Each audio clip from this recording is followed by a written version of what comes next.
साल दर साल बीत गए, लेकिन उन्नाव की बेटी को इंसाफ आसानी से नहीं मिला।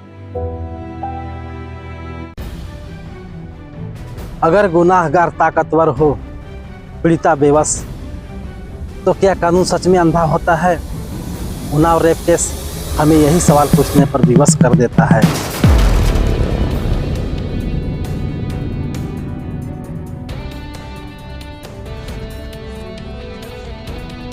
उन्नाव रेप केस एक अपराध नहीं, सिस्टम की एक नाकामी है, सत्ता का दुरुपयोग है और इंसाफ की धीमी मौत की कहानी है। तो आइए चलिए समझते हैं इस कहानी के बारे में। उन्नाव रेप केस में सजा काट रहे कुलदीप सेंगर भाजपा के पूर्व विधायक एक 17 साल की लड़की को अगवा करके अपने मित्रों के साथ बड़ी बेरहमी से रेप किया था।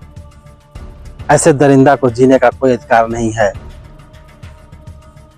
बताया जाता है कि पीड़िता के पिता का भी मौत का कारण यानी हत्यारा भी कुलदीप सेंगर ही था। आजकल दिल्ली हाई कोर्ट ने उन्नाव रेप केस में कुलदीप सेंगर को बेल दे दी है, जो कि 15 लाख के बॉन्ड के साथ कंडीशनल बेल थी। फिर भी काफ़ी जांच पड़ताल करने के बाद कुलदीप सेंगर को 2019 में ट्रायल कोर्ट ने दोषी ठहरा देते हुए उम्र कैद की सजा सुनाई थी। तो चलिए समझते हैं कहानी को विस्तार से। बताया जाता है कि सन 2017 में भाजपा से विधायक कुलदीप सेंगर थे, जो कि पीड़िता उसके घर नौकरी मांगने के लिए गई हुई थी, लेकिन नौकरी न देकर कुलदीप सेंगर ने उसके साथ और अपने मित्रों के साथ मिलकर उसके साथ एक नाबालिग लड़की के साथ बहुत बेरहमी से रेप किया। और रेप करने के बाद उस लड़की को ऐसे जगह पे छुपा दिया जिसका कोई आता पता नहीं था। लेकिन पीड़िता की मां को पता चला कि हमारी बेटी नहीं है, तो पीड़िता की मां ने गुमशुदा का रिपोर्ट दर्ज कराई। काफ़ी जांच पड़ताल के 10 दिनों बाद पीड़िता का पता चला इकारैया गांव में मिली। जब पीड़िता ने बाहर आई तो उन्होंने एक रेप केस दर्ज करने के लिए अपील की, गुहार लगाई। लेकिन पीड़िता की अर्जी पर सुनवाई भी हो गया, लेकिन यहाँ पर राजनीति दूसरा मोड़ ले लिया।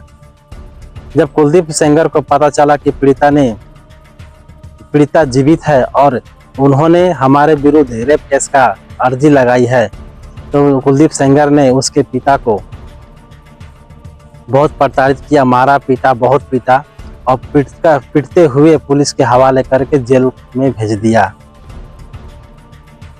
दिया। पीड़िता बहुत असहाय हो गई, उसके साथ कोई नहीं था, कोई सहारा नहीं बचा। लेकिन पीड़िता ने सीएम आवास के बाहर जाकर आत्मदाह करने की कोशिश की कि हमारी सुनवाई किया जाना चाहिए, हमारे साथ जो बलात्कार हुआ है उसके ऊपर कार्रवाई होनी चाहिए। तब उसके बाद एक दिन बाद उसके पिता की मौत हो गई। फिर भी कुलदीप सेंगर का मन नहीं बदला। कुलदीप सेंगर जो भाजपा के पूर्व विधायक प्रत्याशी थे, उसका अभी भी मन नहीं बदला। वो सोचा कि इसको किसी तरह से परेशान करके इस केस से हमें बाहर निकलना है। पीड़िता को डराने की कोशिश किया और उसके बाद कुलदीप सेंगर ने उसके पीड़िता के चाचा को 19 साल के पुराने मामले में कुलदीप सेंगर ने पीड़िता को बहुत कोशिश किया, डरा धमका कर कि उसे ये केस न करने दें। लेकिन पिता की मृत्यु के बाद कुलदीप सेंगर ने उसका पीछा नहीं छोड़ा।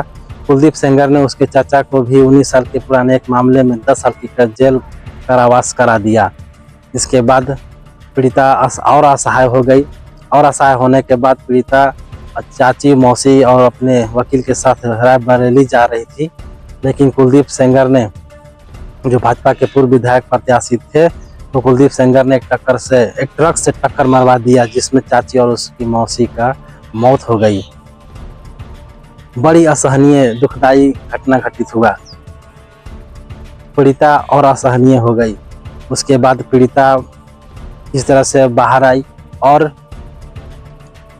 मुख्यमंत्री और प्रधानमंत्री को एक पत्र लिखा और पत्र में अपनी अर्जी का गुहार लगाई कि हमारे साथ अन्याय हुआ है, इसका न्याय मिलना चाहिए।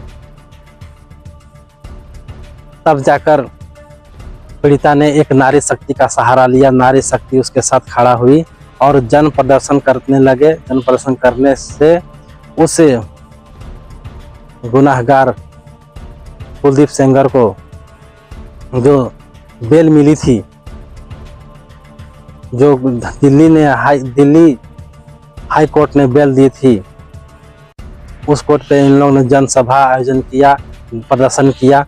उसके बाद सुप्रीम कोर्ट में ये बात चला गया तो हाई कोर्ट ने बताया कि 7 साल 5 महीने सज़ा काट लिया, यानी ये सज़ा जो तय सज़ा था इससे अधिक हो चुका है। ये अनुच्छेद 21 हाई कोर्ट ने सुप्रीम कोर्ट को बताया कि 7 साल 5 महीने सज़ा काट लिया, जो तय सज़ा से अधिक सज़ा है, जो संविधान के उल्लंघन करता है, संविधान को उल्लंघन करता है। अनुच्छेद 21 यानी जीवन और व्यक्तिगत स्वतंत्रता का अधिकार का उल्लंघन हो सकता है। इतना कहने के बाद दिल्ली हाई कोर्ट ने कुलदीप सेंगर को सजा सस्पेंड करने का आदेश दे दिया था, लेकिन सुप्रीम कोर्ट ने जन प्रदर्शन को देखा, नारी शक्ति को साथ में देखा तो उसकी सजा सस्पेंड पर रोक लगा दी है। फिलहाल इतना ही दोस्तों, फिर आगे मिलेंगे नेक्स्ट वीडियो में और आप लोगों को बताएंगे उसकी पीड़िता के साथ क्या घटना हुआ और क्या होना चाहिए। तो दोस्तों आप लोग कमेंट कीजिए कि उस पीड़िता के साथ जो घटना हुआ है उस गुनहगार को क्या सजा मिलनी चाहिए। उसे तो जीवन कारावास हो चुका है, लेकिन आप लोग अपना राय बताइए कि क्या होना चाहिए। जय हिंद, जय भारत।